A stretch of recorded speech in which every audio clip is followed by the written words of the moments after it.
Welcome to Donmar TV News Channel. Okay, magkomento lang tayo dito sa post ng ABS-CBN sa kanilang Facebook page. Okay? Ito ang kanilang binalita. Pumalag si presidential candidate VP Leni Robredo sa mga walang sawang nagpapakalat ng maling impormasyon tungkol sa kanya. Kabilang narito ang walang basihang paratang na ikinasal umano siya sa isang rebelde noong siya ay teenager pa lang. So para sa akin guys, in fairness to Leni Robredo, no, wag naman natin siraan si Leni kahit ayaw natin siya, di ba? Kahit hater tayo ng isang kandidato, wala tayong karapatang gumawa ng issue sa kanya, or wala naman tayong ebidensya kung totoo man ito o hindi. So in fairness to Leni Robredo, wag nating gawan ng mga maling impormasyon na kagaya nito. Okay? So let's be fair. Kung may sinusuportahan ka, wag mong gawa ng fake news ang mga kalaban niya. Diba? So hindi yan nakatutulong para sa akin. Okay? So ayon sa isang pag-aaral, si Robredo ang numero 1 target ng mga kasinungalingan online, lalo na sa Facebook. Okay? Para sa akin, hindi lang naman si Leni Robredo ang numero 1 target ng mga kasinungalingan.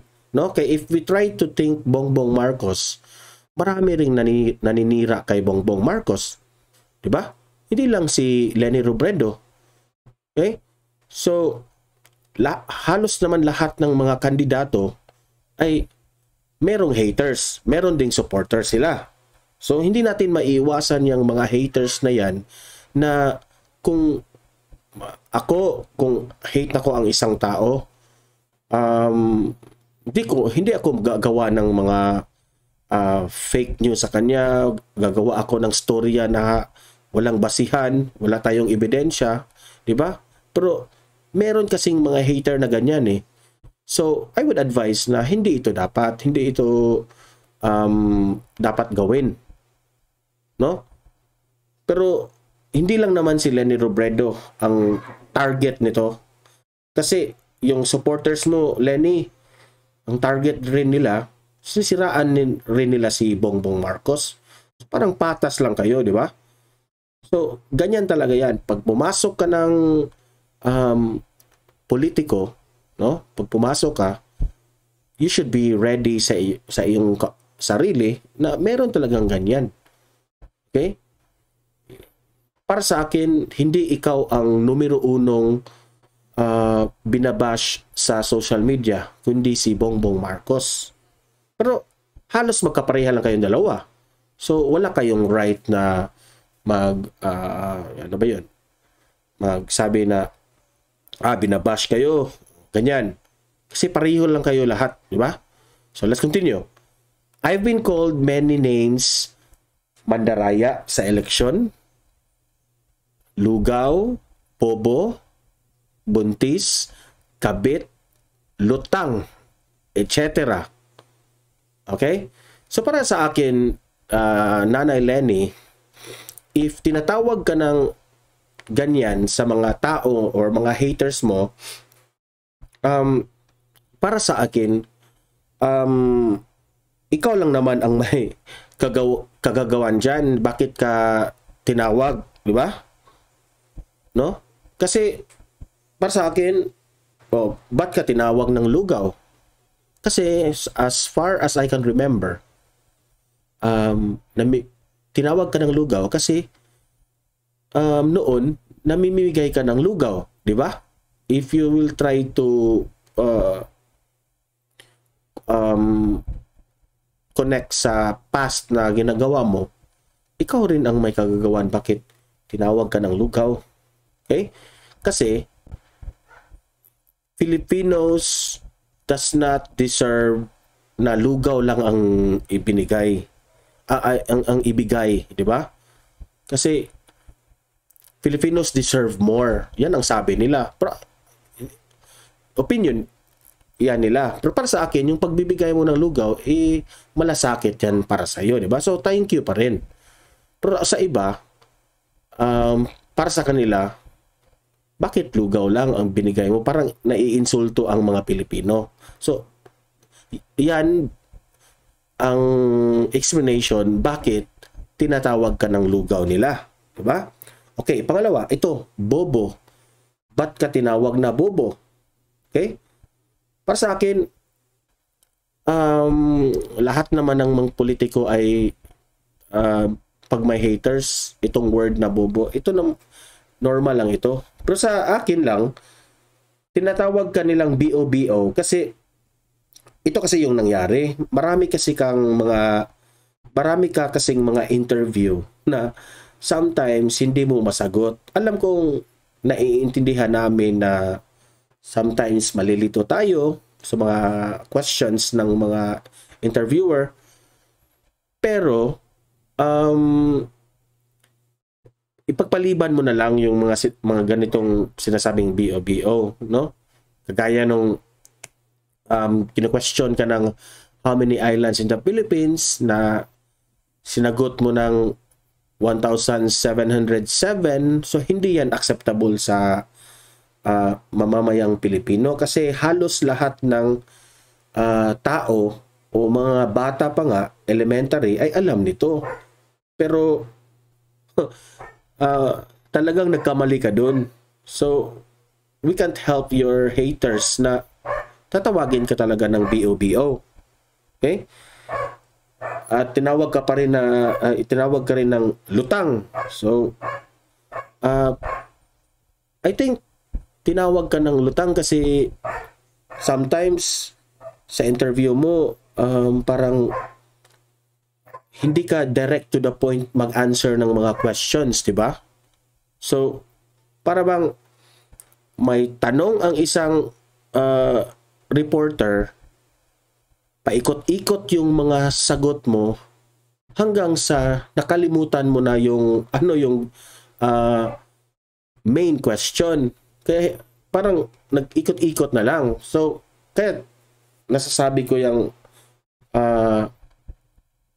mga haters mo, sinasabi nila na lutang ka raw. So, ito, Lenny, matatawag natin na kung anong tawag sa mga tao sa iyo, it really reflects on what you are doing. Hindi ka tatawagin na lugaw kung wala kang ginawang something lugaw. Hindi ka tatawaging BOBO kung wala kang ginawa na related sa BOBO. Hindi ka tatawaging lutang kung hindi ka naging lutang sa mga questions, di ba? So, itong buntis at kabit, I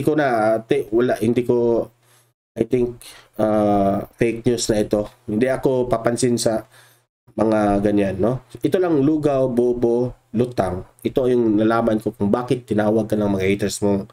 Ito, okay? So, sabi nito, ni minsan hindi ko hinayaan maging sagabal ito sa trabaho ko. Pinaghusayan ko pa din kahit pinahirapan ako. Resibo ko ang lahat na na-accomplish ng aming opisina in the last 6 years. Okay. Para sa akin, dito, bakit ka pa mag-mention ng resibo-resibo? Natural, worker ka ng government, may sahod kayo, hindi ka na dapat magkwenta ng mga nagawa mo, di ba? So, syempre, it's very normal na pag may trabaho ka, sumasahod kayo kasi nag-a-apply kayo ng trabaho sa gobyerno, di ba? Hindi lang naman kayo. So, kapag may nagawa ka ng mabuti, hindi ka na dapat magkwenta. Di ba? Natural lang yun, Lenny. Na, alam mo, maraming nang bash sa'yo, pero sabi mo, hindi ka affected, pero lalo mong pinaghusayan ang trabaho mo, at saka, may resibo naman ito. Dito ako parang pumalag. Ba't ka magsabi ng resibo-resibo? Kung ano ang nagawa mo, keep quiet lang. Kung mararamdaman lang yan, mararamdaman lang ng mga kababayan natin yung mga ginagawa mo. Kahit anong ginagawa mo. Diba? Hindi nga nagkwenta ng resibo-resibo ang Pangulo natin na ang daming nagawa, di ba? So Lenny, dito, palpa ka dito na parang resibo ko ang lahat na na-accomplish ng aming opisina in the last 6 years. So, para sa akin, if you are really what do you call that one? Yung productive worker of government, di mo na dapat itong sabihin, kundi ang mga tao na ang makaramdam nito na magaling ka. Okay? Ganyan yan. Okay? Kung naniniwala ka pa, pagdasal na lang kita. May ganito ka pang mga sinasabi. So, hindi na to dapat, no? So, let's move on to the next. Ito. This is still ABS-CBN's post in Facebook. Sa patuloy na pagdami ng suportang natanggap ni Vice President Leni Robredo, dapat na umanong ikonsidera ng ilang kandidato sa pagkapangulo na magkaisa upang malabanan ang kandidato ng administrasyon sa halalan 2022. Anong palagay nyo sa mungkahing ito ni Senator Frank Drilon? So ito pala yung sinabi ni Drilon. Okay? Comment tayo dito. Unang-una, hindi ako naniniwala kay Drilon. That's number 1. Okay? Hindi dapat yan paniniwalaan si Drilon. Kasi para sa akin, this is my opinion ha, itong senador na ito, wala na itong kredibilidad. Ha? Alam mo ba kung bakit? Kasi sa tagal-tagal ng umupo ito sa Senado, kami as mamamayan, hindi ko talaga na-feel ang mga tulong o nagawa ni Franklin Drilon, no? Issue, marami akong narinig na issue kaysa mga nagawa niya. Okay? Saka may balita pang natutulog ito sa Senado. Okay? May pictures pang natutulog. So, ba't ako maniniwala sa mensahe mo when it comes to this Drilon? No? Na dapat raw magkaisa para matalo ang kandidato ng administrasyon. No? Mas lalo akong hindi maniwala sa iyo kasi tagal mo na sa Senado, wala ka talagang nagawa na masasabi naming na malaki talagang naitulong sa bansa, di ba? So, mas maniniwala kami sa administrasyon kasi ang daming nagawa. If you are trying to compare your mga actions ng mga administrasyon, ang layo, di ba? Ang administrasyon, ang daming makikita mo talagang example na yung build. Di ba? Ayan, exhibit yan ng administrasyon. Pero ikaw, wala kang popular or mga nagawa na talagang nakilala ng buong bansa. So saan kami papanig? Siyempre sa administrasyon. Diba? So, ito. If it's indeed confirmed, quote-unquote, this is Frank Drilon's statement. If it is indeed confirmed that the numbers of Vice President Leni have substantially increased in the rallies that may be it's about time that the three other candidates should start thinking in terms of having only one candidate to fight the administration's candidate. So we can have a clear mandate. So parang sinasabi ni Drilon dito na nananawagan siya sa aside from because si Bongbong Marcos man ang number 1 sa survey. Sa pangalawa si Leni Robredo. Sumunod itong si Isko Moreno at si Pacquiao. So nananawagan siya sa second, third, and fourth na magkaisa. Mainly, and that will be Robredo, that will be Isko and Manny Pacquiao. Itong tatlo na ito, nananawagan siya na magkaisa para raw talunin si Bongbong Marcos. That's what he said, no? Clearly. Para sa akin, sa statement mo nito, Senador Drilon,